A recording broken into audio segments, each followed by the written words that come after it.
Good morning. How you doing today? It's Josefa Salinas, your host. When the world feels like a scary place, aren't we all saying that right now, from parents to grandparents to, adults, kids, and everybody in between.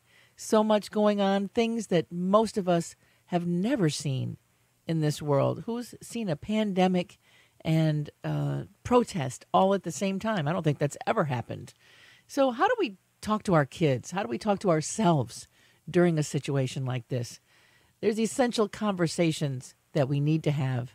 And Dr. Abigail, Gewirtz? Gewirtz is with us this morning. Her book, When the World Feels Like a Scary Place, is here, and it is an incredible book. You've got sample conversations in there. Good morning, Dr. Abigail. How are you today? I'm fine, thank you, Josefa. It's a pleasure to be with you. Well, it's good to be with you, too, because I tell you, we're all struggling right now with how to have these conversations. I mean, my son is in his early 20s, and I find it still difficult to have conversations because there's things I think he needs to know, but, he's at that age where he thinks he knows everything. And so I have to carefully tread those waters of, now that you've been out protesting, you can stay at your house for 14 days and I'll see you in 2 weeks. And, he just doesn't understand why he can't come see me. And then he's so upset and so angry and, doesn't believe in government anymore. And I mean, there's just so many things. And then there's, 4-year-olds in my life that are, when can we go back to the playground? I want to see my friends. When is the virus going to go away? They know it's a virus, but they just want to know when it's going to be gone so that they can go back to seeing their friends. So there's lots of conversations to be had. But I think the first conversation probably begins with ourselves. Am I right? You hit the nail on the head.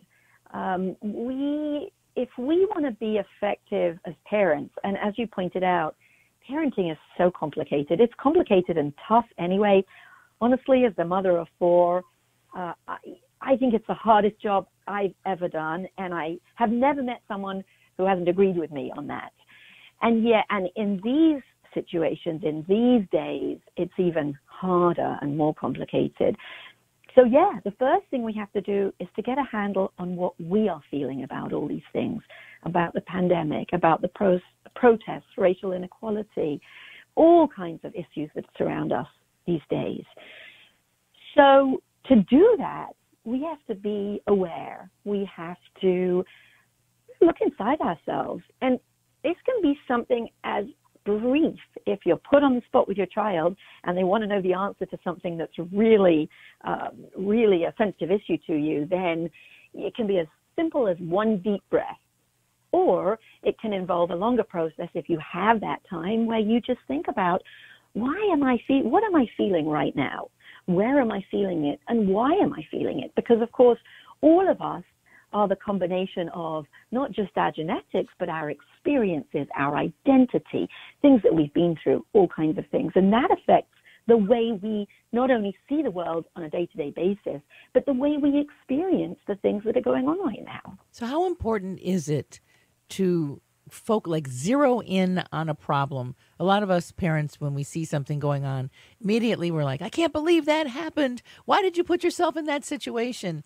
And I saw an example in your book. It was page 156. You got a thing, it's green light, where instead of going crazy about something that happened and the mom can't figure out, why would her child put himself in that kind of a situation? She turns it around and says, sounds like it was tough on the bus. How are you feeling now? Instead of just zeroing in on how much we just can't believe they put themselves in that situation, kind of turning it around to see where the child actually is with the situation before going further. So talk to me about that. Well, exactly. So once we have a handle on our own feelings, which will help us not react impulsively, like as often happens, I've done that too. Your kid comes in and you've heard about something that's happened and you want to say, what on earth are you thinking? Instead, if we can respond intentionally to our kids, it allows us to put ourselves in our kids' shoes a little bit better. It allows us to help them reflect. And then what we do is we turn to them and we say, you look however they look. My kid comes in from the bus with their brows furrowed and their eyes down. I might reflect that. I might say, honey, you look stressed. your brows are furrowed. And I know when I do that, it means I'm worried about something, or, your eyes are downcast. I wonder if you're feeling frightened about something or stressed about something. Tell me, is that how you're feeling? And what's going on in your body? Because I know that when I feel stressed, sometimes I get a stomachache, or my hands get sweaty, or my heart beats fast. And what you're teaching them to do is to understand that the way they're feeling is valid and important. And feelings are very important signals for us. Anxiety, for example, tells us when something is scary in the environment. And that's a very important signal. And too often we tend to dismiss or ignore those signals, both in ourselves and in others. And in my book, one of the first things I ask parents to do is to pay attention to those feelings. And then offer your children validation. So your child says, someone was bullying someone else in class and it was my friend and I was very sad.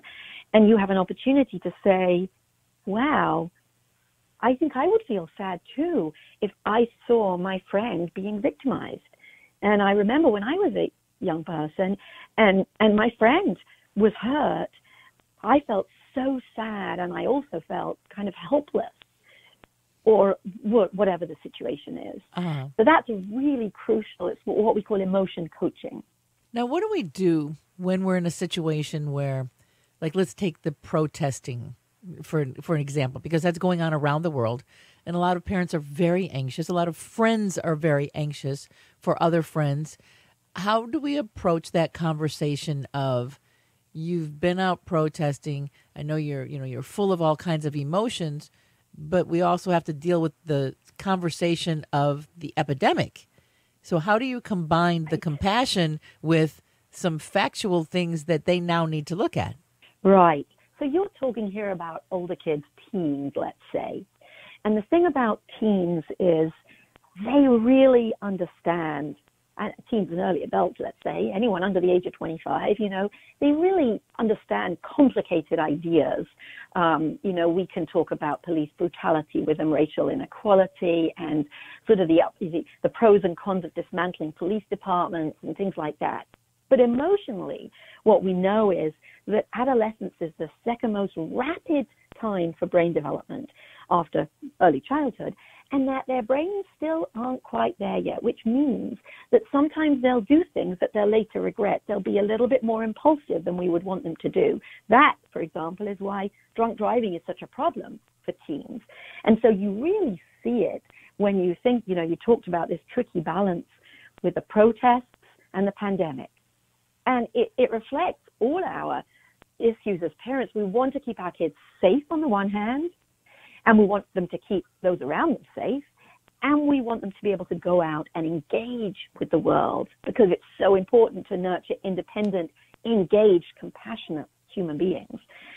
And so sitting down and acknowledging the feelings that they're having and validating, say, the anger, the outrage, validating that, I think, is a first real step towards then being able to sort of, acknowledge the feelings and then talk about the problem to be solved. Whether it is, we have this dilemma, which is that, we live with grandma, and grandma is pretty immunocompromised, and we're worried about her safety, and the protests were really crowded. And we know that that's the kind of environment in which the virus can spread. So how are we going to be careful? How are we going to balance these things? It's really, Josefa, you're a mom. It's a tough thing to do. Yeah, it really is, especially now with all the information is piling in from everywhere, because everybody is now a news reporter. So you've got, 50,000 people on any given day posting things that they believe to be the truth, and then perhaps even spreading things that aren't. When you talk about conversation number 5, conspiracy theories in your book, again, the book is called When the World Feels Like a Scary Place. It's very interesting how one of the conversations, the red light conversation, is mom going, "I told you this is a dangerous place for Jews. You shouldn't apply there." And then the daughter responds, "Mom, stop. You're just making sweeping generalizations. You're way oversensitive on this issue. Forget I said anything." I've heard that happen so many times when parents react like that. What would have been the green light conversation, the way the parent possibly could have still had the conversation, but maybe not started it out, causing the child to close down? Right. And in the book, I do both the red light conversations and then the green light, the do-over, as it were. And fortunately, we are all able to do this over. I hope that no one worries that, you make a mistake and then it's all done and there's no chance for forgiveness and redo. So, and that's one of the things I want to convey. But that red light conversation that you just talked about was an example of when we get stressed and we just react impulsively. What do you think you're doing? And all of us parents have done that at some point or another. The green light affords mom even a second to take a deep breath, recognize that this is really a sensitive subject for her. It makes her feel very, very angry or stressed or anxious. And when she recognizes that, she's able to say, my goal here is to listen to my child and not to let my own preoccupation infect that conversation, infuse that conversation. And that then allows her daughter a chance to respond, not in a way that's sort of, oppositional. Because, of course, as soon as you say to someone, what were you thinking? Their instinct is to fight back. And our teenagers are very, very good at that. So that's why, that's the difference between a red light and a green light. And Josefa, if you don't mind, can I just talk a little bit about misinformation? Do you have absolutely. Do you have a second to do that? Yes. So I'm so glad that you talked about the problem with misinformation and what's real, what are facts and what aren't. Because in the book, I talk about that in a number of different places. And it really is so hard in a world where our kids have constant access to information. I mean, the age at which the average child gets a cell phone is 10 years old. They're bombarded, and especially if they're on social media, with information that may or may not be true. And so in the book, I give some examples about how parents can teach their kids to check the facts, to not take everything they see as real and true, but in a way that empowers kids to do that rather than parents telling kids, no, that's not true. Because, of course, as we know, if we say that to our children, they'll say, yes, it is. Right. Absolutely. And even as adults, we have to really understand that we could be getting a lot of misinformation ourselves. We are all guilty of not checking the facts. So how about some social media where people can find you? Well, my website is abigailgewirtz.com. So that's AbigailGewirtz.com. And Dr. Abigail, how about some last-minute advice for parents on getting through this political and social crisis that we're all seeing around the world? Take some time to listen to your kids. Figure out what you value. And I ask parents to do this through an exercise at the beginning of the book, so you know what it is you want, what values you want to leave your child with. But follow their lead. Listen to them without bringing your own stuff in. And if you listen to them and follow their dance steps, they will really feel like you are their best teacher, and they will be able to go out into the world and be independent, engaged, compassionate, and confident adults. The book is called When the World Feels Like a Scary Place. Dr. Abigail, thank you so much for putting this together. It's really very, very handy with all kinds of amazing conversations. Thank you for being with us. Thank you, Josefa. It was a pleasure. Have a beautiful day. You too. What happens when you mix fairies and leprechauns and a very mischievous 12-year-old boy? You get the book Artemis Fowl, 25 million copies sold of the 7 books. Disney has released the movie. It's out now, and the author is with us next right here.